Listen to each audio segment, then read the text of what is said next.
नमस्कार, मैं रवीश कुमार। भारतीय लोकतंत्र के इतिहास में आज का दिन हमेशा याद किया जाएगा।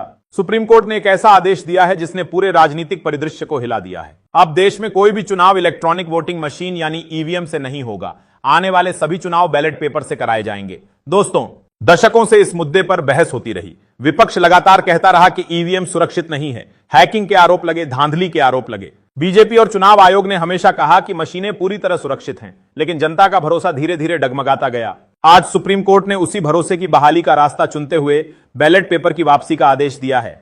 यह फैसला सिर्फ तकनीकी बदलाव नहीं है, यह लोकतंत्र के स्वरूप को बदल देने वाला फैसला है। मोदी शाह की राजनीति, उनकी रणनीति, उनकी जीत की मशीनरी, सब कुछ ईवीएम पर टिका हुआ था। अब खेल बदल गया है। कोर्ट ने साफ कहा है कि लोकतंत्र भरोसे पर खड़ा होता है। अगर वोटिंग प्रक्रिया पर ही सवाल उठ रहे हों तो उस प्रक्रिया को बदलना जरूरी है। अदालत ने यह भी कहा कि दुनिया के कई देशों ने सुरक्षा कारणों से ईवीएम छोड़कर फिर से बैलेट पेपर अपनाया है।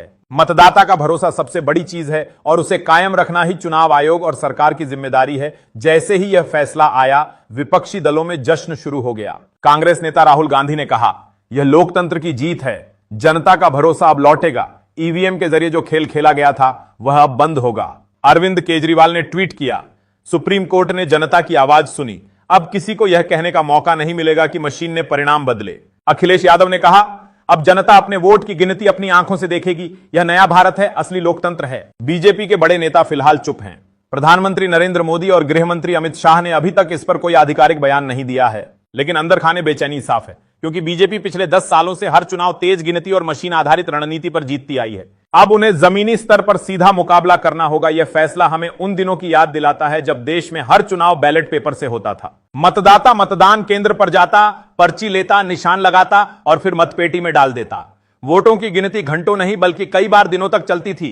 नतीजे देर से आते थे, लेकिन लोगों को भरोसा रहता था कि उनका वोट सुरक्षित है। बूथ कैप्चरिंग जैसी समस्याएं भी थीं, लेकिन उसका हल सुरक्षा बढ़ाकर निकाला जाता था। आज फिर वही व्यवस्था लौट रही है। बैलेट पेपर पर लौटना आसान नहीं होगा। लाखों करोड़ों बैलेट पेपर छपवाने होंगे, मतपेटियों का इंतजाम करना होगा, सुरक्षा, स्टोरेज और गिनती के लिए लाखों कर्मचारी लगाने होंगे। चुनाव आयोग के सामने यह बहुत बड़ी लॉजिस्टिक चुनौती है, लेकिन विशेषज्ञ कहते हैं कि यह मेहनत लोकतंत्र की साख बचाने के लिए जरूरी है। अब हर पार्टी को असली जमीन पर उतरना पड़ेगा। न तो सर्वर बदला जा सकता है, न बटन में छेड़छाड़ हो सकती है। हर वोटर से संवाद, हर बूथ पर मेहनत, यही जीत का असली रास्ता होगा। बीजेपी को अपनी पूरी रणनीति नए सिरे से बनानी होगी। वहीं विपक्ष अब राहत महसूस कर रहा है। उन्हें लगता है कि बैलेट पेपर उनकी मेहनत को न्याय दिलाएगा। देश भर में इस फैसले पर चर्चा हो रही है। गांव की चौपालों से लेकर शहर की चाय की दुकानों तक लोग कह रहे हैं, अब चुनाव में मशीन नहीं, इंसान फैसला करेगा। तो बुजुर्ग मतदाता कह रहे हैं कि उन्हें पुराने जमाने का अनुभव फिर से मिलेगा। एक वोट, एक पर्ची, एक निशान, यही लोकतंत्र का असली स्वाद है। राजनीतिक विश्लेषक कह रहे हैं कि यह फैसला चुनावी राजनीति की भाषा बदल देगा। अब सिर्फ सोशल मीडिया ट्रेंड और टीवी डिबेट से वोट नहीं मिलेंगे। असली ताकत संगठन, मेहनत और ईमानदार संवाद में होगी। कुछ पत्रकार कह रहे हैं कि यह फैसला लोकतंत्र को डिजिटल चमक से निकालकर असली जमीन पर ले जाएगा।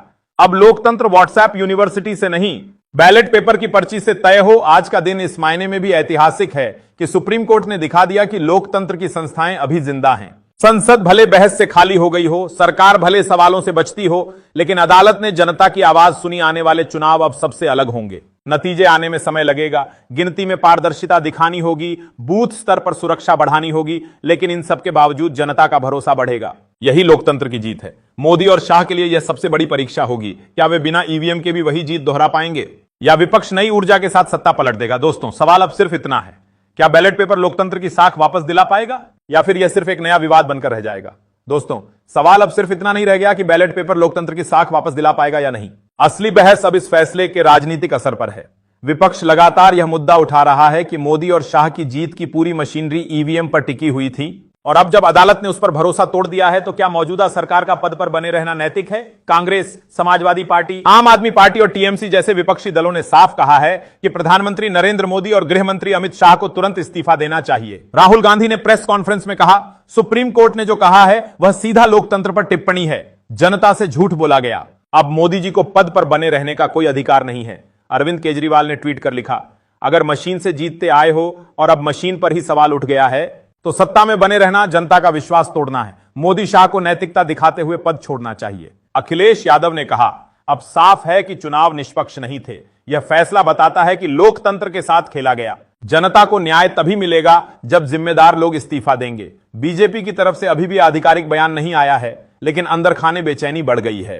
पार्टी के रणनीतिकार मान रहे हैं कि विपक्ष इस मुद्दे को आंदोलन का रूप दे सकता है। अगले कुछ दिनों में संसद और सड़कों पर मोदी शाह के इस्तीफे की मांग गूंज सकती है। राजनीतिक विश्लेषक कह रहे हैं कि यह सिर्फ चुनावी प्रक्रिया का बदलाव नहीं है, बल्कि यह फैसला आने वाले चुनावों की पूरी दिशा तय करेगा। अब लड़ाई बैलेट बॉक्स पर होगी और उस लड़ाई में जनता का भरोसा ही सबसे बड़ा हथियार होगा। संसद के भीतर भी माहौल बेहद गर्म है। विपक्षी सांसद लगातार नारेबाजी कर रहे हैं, मोदी शाह इस्तीफा दो। कार्यवाही बार बार स्थगित करनी पड़ रही है। स्पीकर लाख समझाने की कोशिश कर रहे हैं, लेकिन विपक्ष पीछे हटने को तैयार नहीं है। उन्होंने सिर्फ इतना कहा कि प्रधानमंत्री और गृह मंत्री का इस्तीफा मांगना विपक्ष का एजेंडा है। राहुल गांधी ने संसद में कहा, यह सिर्फ चुनावी सुधार का मुद्दा नहीं, यह लोकतंत्र की आत्मा का सवाल है। आपकी क्या राय है? चुनाव ईवीएम से होने चाहिए या बैलेट पेपर से? कमेंट में जरूर लिखिए। आज के लिए इतना ही। जय हिंद, जय भारत।